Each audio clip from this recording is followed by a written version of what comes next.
Good afternoon everybody and welcome to the first NDIS Forum conducted by the Oakleigh Centre. For those of you that don't know me, and I do know many of you, which is wonderful, my name is Therese Desmond and I'm the CEO of the Oakleigh Centre. Each year the Oakleigh Centre supports around 500 people with a disability. And as many people here know, we provide accommodation support, day activities, work or employment for people, and in addition to that we provide recreation and lifestyle programs. Every single one of these programs is underpinned by an ideology that is committed to enabling people with a disability to live a full and rewarding life, and most importantly, to be as independent as possible.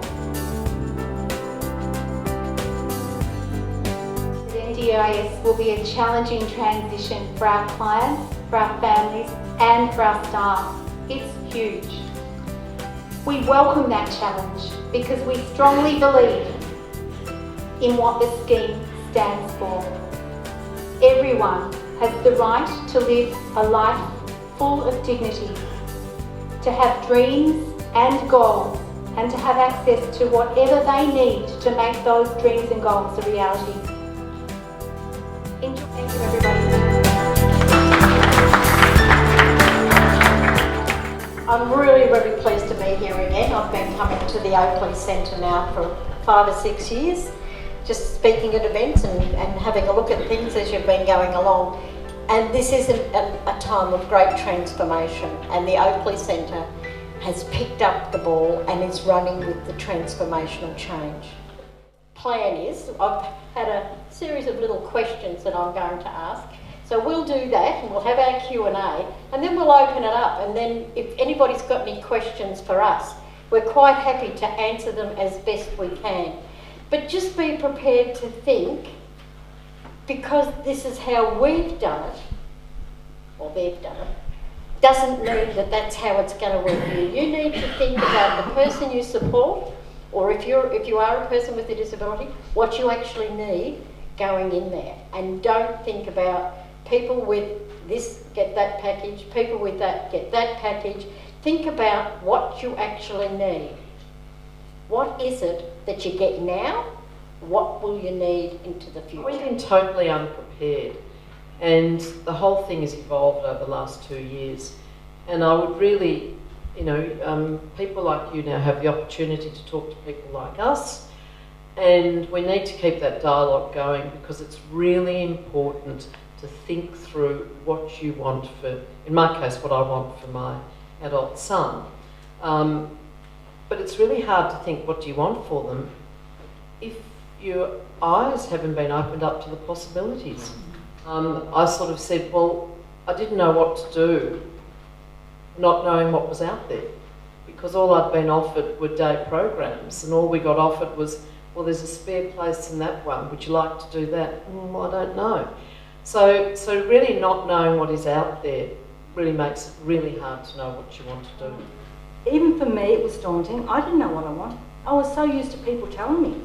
I mean, as you can probably gather, I'm quite articulate, but these goals and aspirations and all this, I'm thinking, I'm 50 odd plus. I've done everything, what do I want? It was really difficult. So actually I took an advocate with me, and of course my husband, because I thought they could speak if I forgot, because we're so used to being told of what we want. Was there much negotiation between governments about the portability part of things? A lot. Yeah. A lot. I mean, by definition, whenever you get into the Commonwealth government, state government space, the fact of the matter is we are a federation. There are 8 states and territories, the Commonwealth government. All of them, as people in this room would, I'm sure, in many cases be aware, are running different disability sector or different disability service systems at the moment. Depending upon which government you're talking to, they believe theirs is the best or the next best, but no one thinks theirs is the worst. And so as a consequence, there's a lot of toing and froing in the Commonwealth state space around disability service systems. And just picking up on your point, Trish, I do think, and certainly NDS, National Disability Services, the organisation I'm representing today, our view is that a nationally consistent approach which does allow for the portability of supports is an entirely appropriate and modern way for these packages to be delivered. Now, what happens is you do a plan and it's live for 12 months. And at the end of 12 months, it's reviewed. And what you've got to understand, and that's why it's so important to think about goals and aspirations, this is outcomes oriented. So if you decide that your goal is you want to learn to swim, when your plan is reviewed in 12 months, you've got to be able to say, well, look, I can't swim like an Olympian, but, you know, I can swim half the length, or I've got my arms going in the right direction, or whatever it might be. When you went in, you had obviously thought about it and sort of had some sort of an idea of what you wanted in your plan, but then did it change? I did change. I again, like Christina, I actually wrote, because we're talking about me on this particular thing. So I actually wrote what I got through my provider before. Then I thought, well, naturally it wasn't enough hours anyway. I wanted to have a bath. It's just simple little things. I wanted to go swimming twice a week, where before I could only go once a week. So what I did was just add to it. People who are entrants to the scheme at the moment, understandably and enthusiastically and rightfully seeking as much as they possibly can by way of a package, because it is their right. It is an entitlement scheme, and I use that term advisedly. I think in the disability sector, I know when I first started doing work in this space, people at the Department of Human Services would say to me, well, such and such is entitled to this, and I would dig into it a bit further, and by entitled, under the current regimen, we're talking about the person having the right to go on a list for a long time before they get anything. Under this scheme, the intention is that once it's established that you are entitled to a particular support or service, the quid pro quo is that you get it when you need it. So it's really about need as much as anything else.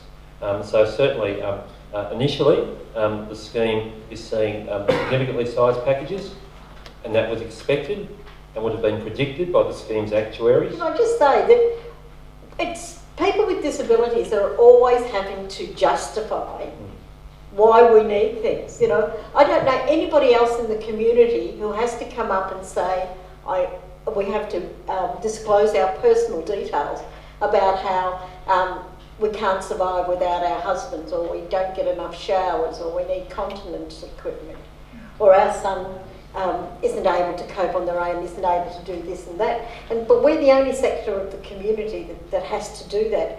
And I think that I don't mind saying it.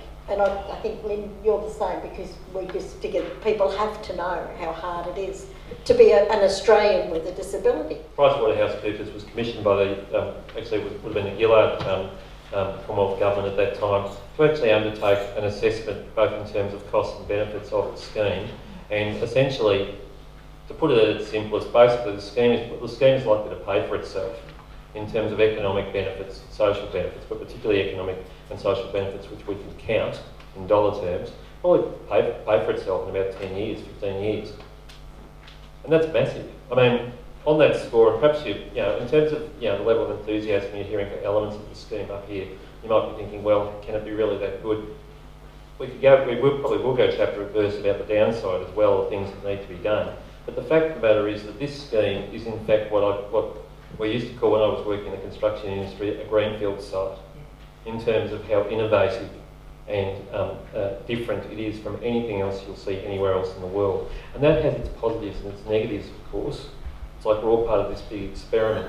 But a lot of work has been done to assure those who are responsible for making decisions, to reassure them that the scheme will over time be viable, but more importantly, be viable and sustainable for the people who are its clients and participants, people with disability.